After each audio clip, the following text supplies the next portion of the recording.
Kate Philobaum is back with another kitchen craft that we're going to do, walking us through how to make a hydrangea wreath. Welcome, Kate. Thank you, and it is a good fall day to talk about hydrangeas. It is first day of fall, and this is the thing with hydrangeas is they are all about to die off anyways, and right now is the time to go cut them off the branches and do stuff with them. So your yard may have these, which means they've really dried on the stem, or they're in the process of drying, so they're turning greener. Now these are Annabelles, which are an older variety. Okay. I think at your house you have the cone-shaped ones. The panicle or yes. whatever. Is that right? Okay. And those kind of get a cranberry pink tone to them. Yeah, they pink, and then now they're even getting that darker. They get rustier and rustier. Oh, it's they're really just beautiful. So I cut long stems, and you can.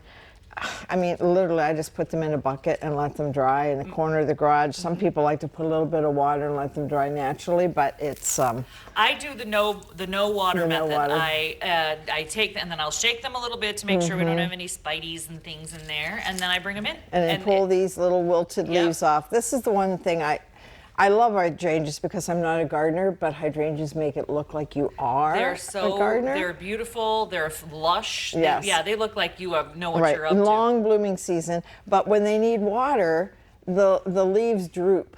So if you're not an attentive gardener and you look out the window, oh, those look sad, then it's your clue. Yeah, they really tell you when they need help. So you made this gorgeous wreath. So this is probably the easiest craft. I'm looking for the camera. And these were just when they were brown, and then I've added, just a little bit of a velvet ribbon on it. But to spruce up the color just a little bit, I have just used spray paint. Unbelievable. And just little touches, not solid, of golden cranberry. Just a little shot of different colors, golden cranberry. And you don't have to do that, but I just like the the variety. So you bought a wreath form. Yeah, so go ahead, and I've cut some of those off, and basically all you're going to do is cut like a 4-inch stem, and then just exactly like you're doing. I like these grapevine wreaths, because it's your base and it just holds the hydrangea so beautifully, and then you don't have to wire. Now, if you're going to have this where it might get a little wind, then you could use some hot glue. But I would not recommend these be in an unprotected area because they are still fragile when they dry. Same thing. I took it over to a friend's, a couple of hydrangeas that I'd done in a thing, and I covered it because it was open air kind of car. I put a little bag around it while we were driving, so we didn't lose. Yes, so you do have to. These are delicate. You can see on the table these little tiny petals are called sepals. Sepals. They're not really petals, and they're each little bud has 4 sepals that protect it, and so that's another reason why I think they look so beautiful, because they're just a little bit different than your normal flower with petals. And in Japan, the legend is that an emperor had spent so much time on his royal duties that he had kind of ignored his wife.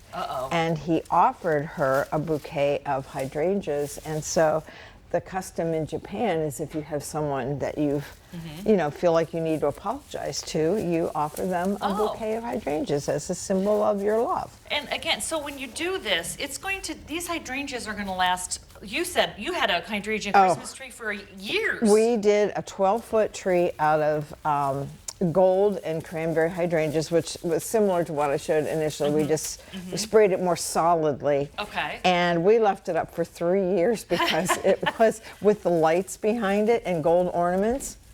It was just stunning. And, that's the big trend now. Decorate your tree, in fall and natural things, and then just add more Christmas as you get to it. And more Christmas. so you see there's different sizes, and so you did, without me even saying anything, the larger ones first, and then you can take the smaller heads and just kind of fill in as you need. So on this one I used, I just added a little bit of blue because I'm going to use blue this. Is beautiful. It is, and I'm going to use this for my niece's engagement party, and she loves blue hydrangeas, and this was a really inexpensive way of doing it. All right.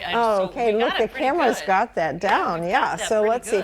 Before you start, if you're going to add a ribbon, I did that before we started, just so it's already in place because they are fragile. They are. You don't want Yeah, you don't want to. Oh, look! Oh, here we go with this. Wait, hold on. Ta-da! Where do we go? There we go. No, we have all these fun new cameras. Oh, that's we're learning. beautiful. And Yes. yeah, it's a beautiful, beautiful. Yeah.